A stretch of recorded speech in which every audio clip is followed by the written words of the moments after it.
Buenas tardes, mi nombre es Arely García Velázquez, represento a la DGETI Querétaro en Querétaro, México. Mi ponencia es Simulaciones FET y Química, la combinación perfecta.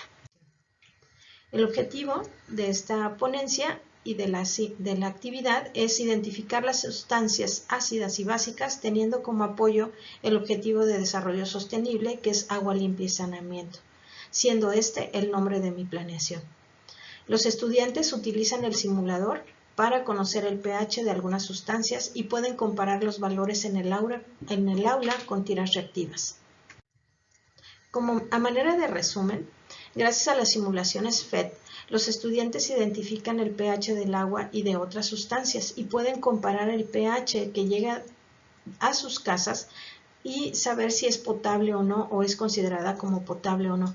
Y asimismo reconocen la importancia del pH del agua y de otras sustancias. Como producto integrador de esta actividad es un video elaborado por cada uno de los estudiantes y explican la forma en la que se utiliza el simulador, responden algunas preguntas y al final concluyen si el agua que llega a su casa es potable o no. El contexto en la que se realiza esta planeación son estudiantes de segundo semestre de bachillerato tecnológico. Tenemos varias especialidades, pero yo trabajo con 3: electricidad, programación, ventas. Y la asignatura es química, la cual se lleva durante 4 horas a la semana. En este caso, como estábamos en pandemia, únicamente utilicé 1 hora de manera presencial para realizar las actividades. El resto lo hacen los estudiantes en su casa. Los recursos que yo le proporciono al estudiante es un libro donde vienen todas las actividades durante todo el semestre y les proporciono videos, textos en donde pueden tomarlos como referencia para hacer sus actividades, así como las instrucciones de todas mis actividades que realizo durante el semestre.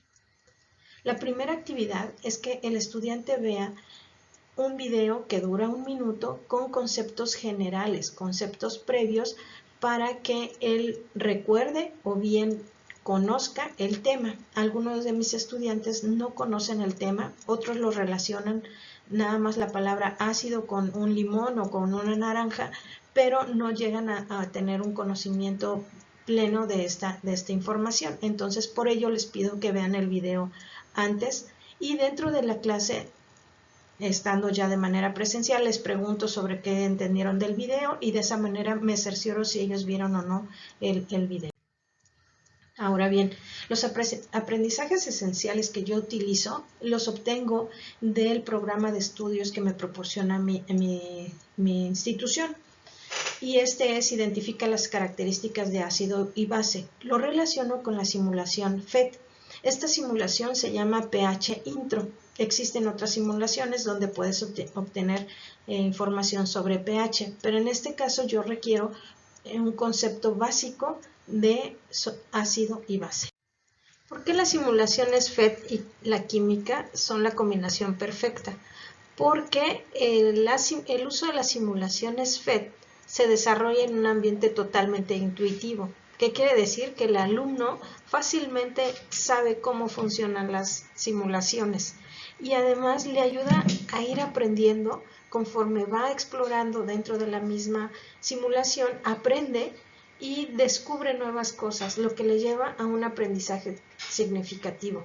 FET también te va a ayudar no solamente en química, tanto en física, matemáticas, biología y ciencias de la Tierra. Tiene casi 150 simulaciones que te pueden ayudar para ir generando este aprendizaje significativo.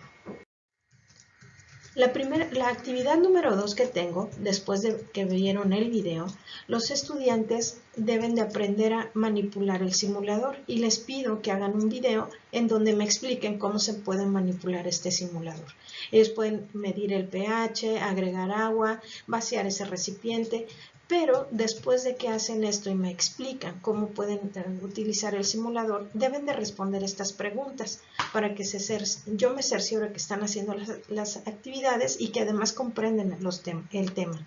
Les pregunto cuál es la sustancia más ácida, cuál es la más básica, cuál es la que tiene un pH similar al agua, que es 7, y ellos van respondiendo conforme van manipulando el simulador y responden estas preguntas. La siguiente actividad, yo lo que hice fue utilizar este kit de analizador que se utiliza para medir en las albercas. Es muy barato, al menos aquí en México cuesta 180 pesos y lo puedes utilizar para quizá 80, 90 pruebas sin ningún problema y te sirve muy bien para las actividades que tengas con tus estudiantes. La hoja que estamos viendo yo se las proporciono impresa o les doy la imagen o la proyecto dentro en mi salón, dependiendo cuál sea la situación en la que esté. Y estas son las instrucciones que deben de seguir mis estudiantes. Previo a ello, yo les pregunto si tienen alguna duda y se resuelven las dudas antes de hacer la actividad práctica. La primera actividad es que ellos traigan al menos 2 líquidos iguales o diferentes a los que vieron en la simulación. ¿Por qué diferentes? Porque de esa manera despierto la curiosidad del estudiante y ellos me dicen, a ver, ¿qué pasa con el líquido que limpia vidrios, etcétera? De tal forma que ellos tengan esa curiosidad. O bien, iguales, porque también tienen la curiosidad si el simulador les está diciendo la verdad, o bien la tira reactiva mide exactamente lo que manifiesta el simulador. Ellos trajeron infinidad de sustancias, bebidas energéticas, jugo, gel antibacterial que se está usando mucho, y también ahí fue interesante porque los estudiantes dicen, es que me seca mucho mis manos, entonces ¿por qué está pasando esto? Es por el pH, y entonces ellos mismos se empiezan a responder estas preguntas. Los estudiantes trabajan solos, que eso es también algo que requerimos, que sean autónomos, y empiezan a tomar fotos, videos de lo que están haciendo para que posteriormente ellos me entreguen un video.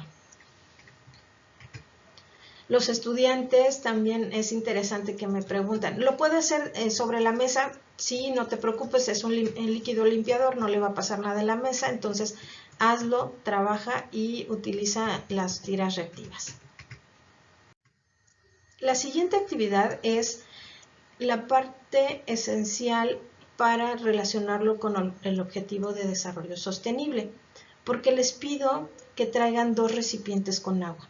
Esos 2 recipientes tienen que ser de 2 lugares diferentes. Puede ser de la casa del vecino, que él sí tiene cisterna y yo no cuento con cisterna. Puede ser del pozo, porque muchos de mis estudiantes utilizan el agua de pozo. Puede ser la que utilizo de la que tomo y compro en la tienda. Ellos deciden. Entonces deben de tener 2 recipientes. Esos recipientes deben de estar limpios, deben de tener ciertas características para tomar la muestra, dejar correr el agua unos minutos, tomar la muestra, taparlo, etiquetarlo. Ellos traen toda esa información ya, se les explica en clase, ya sea virtual o presencial, pero se les explica cómo tienen que entregar las actividades y esto es lo que van a ir haciendo ellos. Las gotas de reactivo amarillo me van a servir para identificar la cantidad de cloro disuelto en el agua. Y las rojas, la de tapa roja, me va a servir para identificar el pH. Si se fijan, utilizo 3 veces el pH con el simulador, con las tiras reactivas y también con este indicador. Esta actividad la puedes llevar a cabo en cualquier lado. Estábamos en una cancha, estamos en el salón y como era cuestión de pandemia, entonces me convenía más estar en la cancha que es en área abierta donde ellos también pueden participar más cómodamente en equipos. Los estudiantes trabajan solos, ya se convierten en autónomos porque ya tienen las instrucciones, ya se sienten cómodos para trabajar porque tienen las instrucciones a la mano y previamente se dieron dudas sobre el tema. Este es el ejemplo de un trabajo que presenta un estudiante. En él debe de representar todas las preguntas que yo le hice para trabajar con el simulador. Asimismo, tiene que incluir una descripción breve de cómo se utiliza el simulador. Debe de poner la información que hizo cuando trabajó con las diferentes sustancias dentro de la práctica que nosotros realizamos en la institución, y la forma en la que debe de presentarlo es a gusto del estudiante. Puede utilizar el celular, puede utilizar cualquier tipo de presentación, y lo que él entrega es imágenes que sacaron de la práctica que hicimos dentro de la misma institución. Bien, esta actividad se empezó a trabajar desde el 2020 de manera presencial. Todo se realizaba ya sea en el laboratorio o en el aula, y se trabaja con estudiantes con discapacidad. Ellos nos acompañan en el laboratorio y los estudiantes de bachillerato junto con ellos trabajan la práctica de manera colaborativa. Entre todos se ayudan y entre todos aprenden a trabajar con los diferentes materiales. Muchísimas gracias y esto es todo.